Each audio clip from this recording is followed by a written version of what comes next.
There are 7 hardest lessons Gambians learn too late in life. These top 7 toughest painful lessons have plagued our society for many years and are often a major reason for so many lives being ruined. To make matters worse, almost 70% of Gambians are completely oblivious to these lessons, which are making life unbearable for them, despite them thinking it's because of their village people catching up with them. Make sure you stay till the end, because we have an amazing short story that will simply blow your mind and send shockwaves all around your body. So make sure you stay till the end.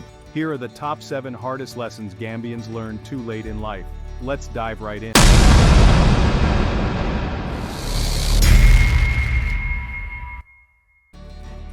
Hello everyone, welcome back to the channel. Now I know what you're thinking. Another day, another lesson. But trust me, today's a bit different. Today we're diving into the 7 hardest lessons that Gambians often learn too late in life.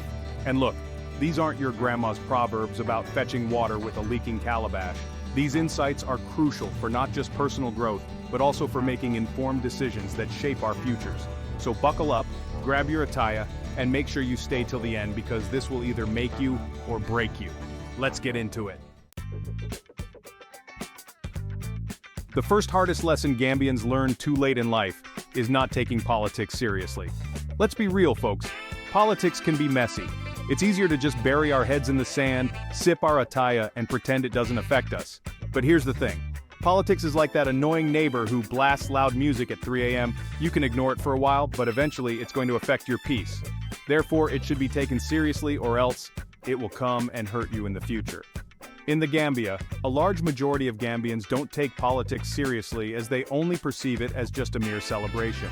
According to the United Nations, a significant portion of Gambians, about 40% of Gambians, see political events as social gatherings rather than serious electoral processes. Political rallies often resemble festivals with music, dance, and socializing, overshadowing the importance of political discourse and decision-making. According to the Gambian Bureau of Statistics, around 60% of Gambians view elections as social and celebratory events rather than serious political decisions.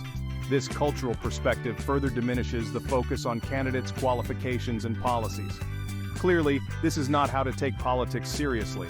A more civilized nation sees politics as extremely serious, as they believe it has a tendency to dictate their future positively or negatively. So, you won't see them dancing around political rallies as the majority of Gambians do. To make matters worse, about 30% of Gambians perceive political leaders not through their policies or ideologies or manifestos, but rather through their ability to host grand events and celebrations. This perception has impacted the way political campaigns are conducted, focusing more on entertaining the electorate than on substantive political debate, as per the United Nations report. By the time you are greeted by the brutal consequences of not taking politics seriously, it will be too late, and you will have to suffer the brunt of it all. This links to the second hardest lesson. Let's get straight to it. The second toughest lesson Gambians learn too late in life is not selecting the right person to lead the country. Okay, picture this. You're at the market, ready to buy some juicy mangoes. You wouldn't just pick any random mango, would you? You'd inspect it, smell it, maybe even give it a little squeeze. Choosing a president is kind of like choosing your mangoes, except the stakes are way higher than a sour fruit. In the Gambia, the majority of the people don't choose their leaders the right way. Reports have shown that only 15% of the Gambian electorates consider the educational background and policies of presidential candidates as a significant factor in their voting decisions, as highlighted by the Gambian Bureau of Statistics.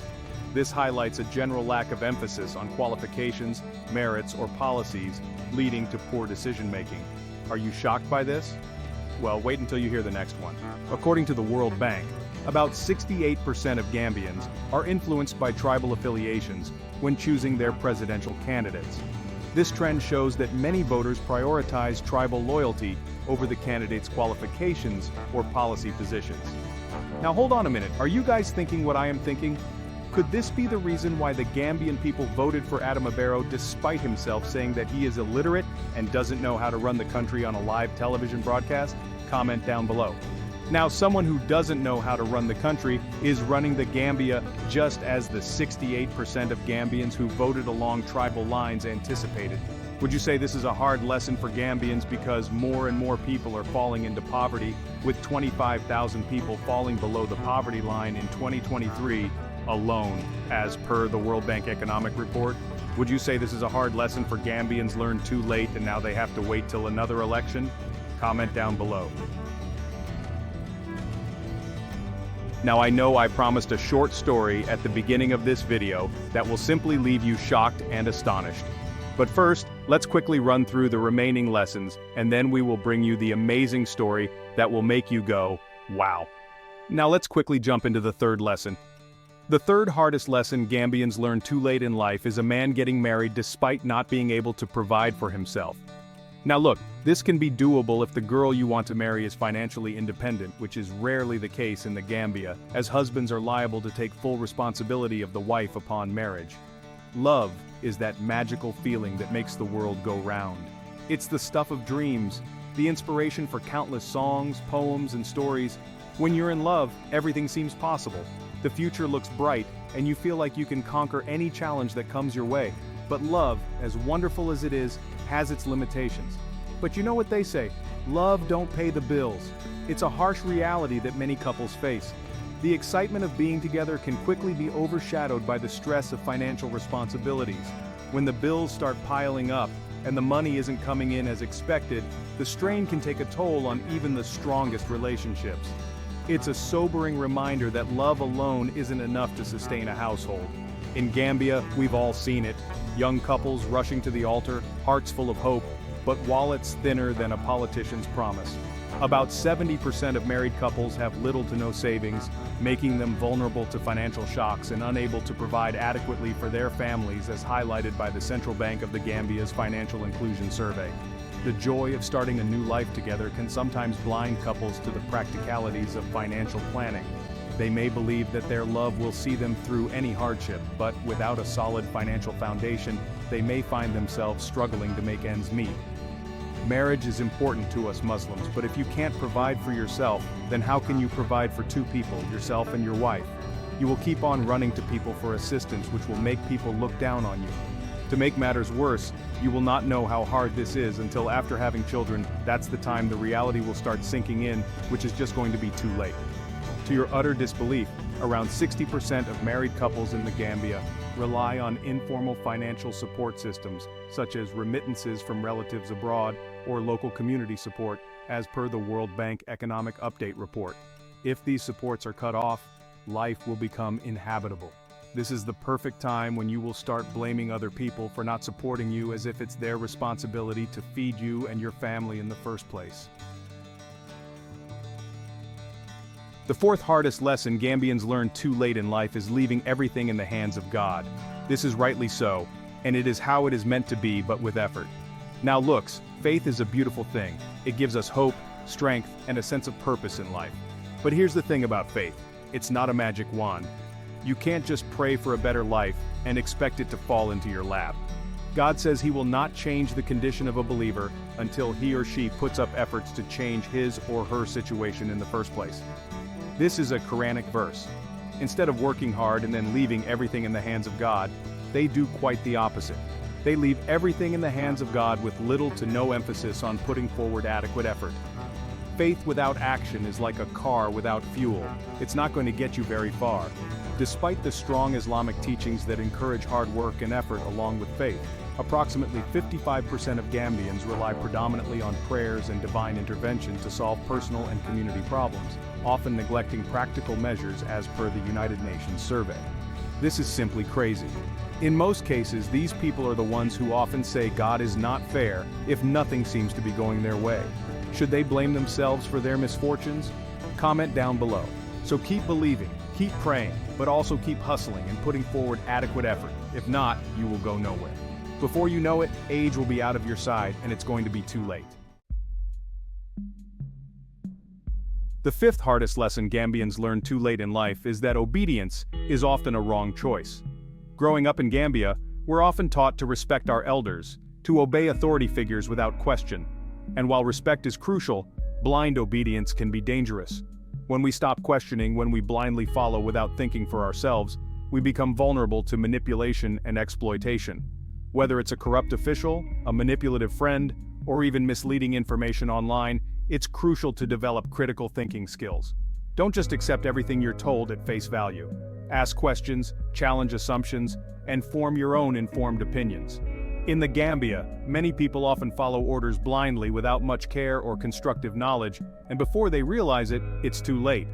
A prime example is the killers of former President Yahya Jammeh, who sent his special soldiers to assassinate people. These same soldiers will also go and do as they were told without critical appraisal. Now these people are dancing to their tune, as we have seen some of them getting life prison sentences in the developed world. Another prime example is Operation Clear the Roads, who go about breaking people's livelihoods without going through the proper channels, all in the name of executive order. They will be held accountable someday. Remember, the ability to think critically is one of the most valuable tools you can possess, so adopt it and use it wisely. Now let's move on to the last hardest lesson in the amazing story. But first, this is a humble request to please support our work by liking this video and subscribing to the African Pacific YouTube channel, a Gambian-owned channel looking into the affairs of the motherland that are often ignored by mainstream media. We decided to bring you well-researched videos on what no one is talking about, so please show your support by liking and subscribing. Thank you so much. The sixth hardest lesson Gambians learn too late in life is doing what everyone else is doing. You know, growing up in the Gambia, there's this unspoken pressure to conform, to follow the crowd. Everyone's going to university to study law or medicine, so you should too, right? Wrong. Personal interest should come first. Around 65% of Gambian students choose their fields of study based on the popular choices within their peer groups or community recommendations, rather than personal interest or market demand as per the social survey data by Cambridge University. Just because everyone else is doing something doesn't mean it's the right path for you. Following the herd can lead you down a road paved with regret. About 70% of Gambians tend to follow the success paths taken by others in their community, such as specific career choices or business ventures, instead of exploring unique or innovative opportunities. This high level of conformity highlights the strong influence of social norms in Gambian society, as projected by a social survey data on Africa published by the University of Cambridge. It's like blindly following a GPS without checking if it's actually taking you to your intended destination.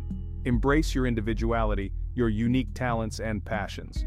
A prime example of this is the case of two brothers from the same family, Osman and Omar, which is the amazing story promised at the beginning of this video.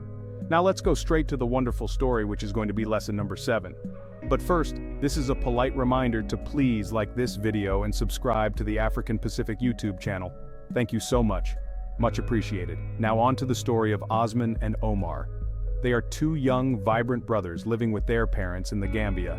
As the Gambian culture demands, always obey and agree with your parents on whatever they say. Their parents want the family to be the most educated family in their local community, in a community that sees graduates as gold. In their community, if you are not a university graduate, especially the family you are from, you are not regarded as a smart and dignified family. So, you will always be behind and considered last in the community. In that community, you must be seen to carry your briefcase, all suited and booted, leave in the morning, and come back home in the afternoon or evening. That's when they will regard you as successful. If you should engage in things like agriculture, you are looked down upon, so therefore, everyone in that community completely distant themselves from going to the farm, not to bring embarrassment to their family. Are you following? Are you with me so far? Good. Osman and Omar's parents wanted both of them to go to school to make the family an honorable family before the eyes of the community, just like other parents did within the community. You know, go to school, go to uni, get a job, and build a family.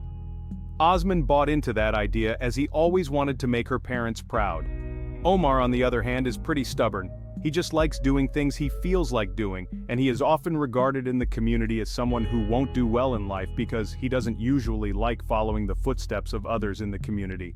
To make the story short and not waste your time, Osman followed this trajectory like everyone else did, but ended up in endless education without anything to show for it. To make matters worse, the parents deemed him a failure as he was unable to get a job.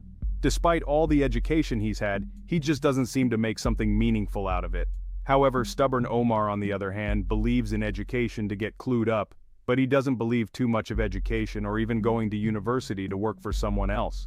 He got educated to the extent of being able to read, write, and make sense of every situation before diverting to do what he wanted, which was to have his own business. His parents were not happy and urged Omar to complete his education at the university level just like his brother. Omar refused.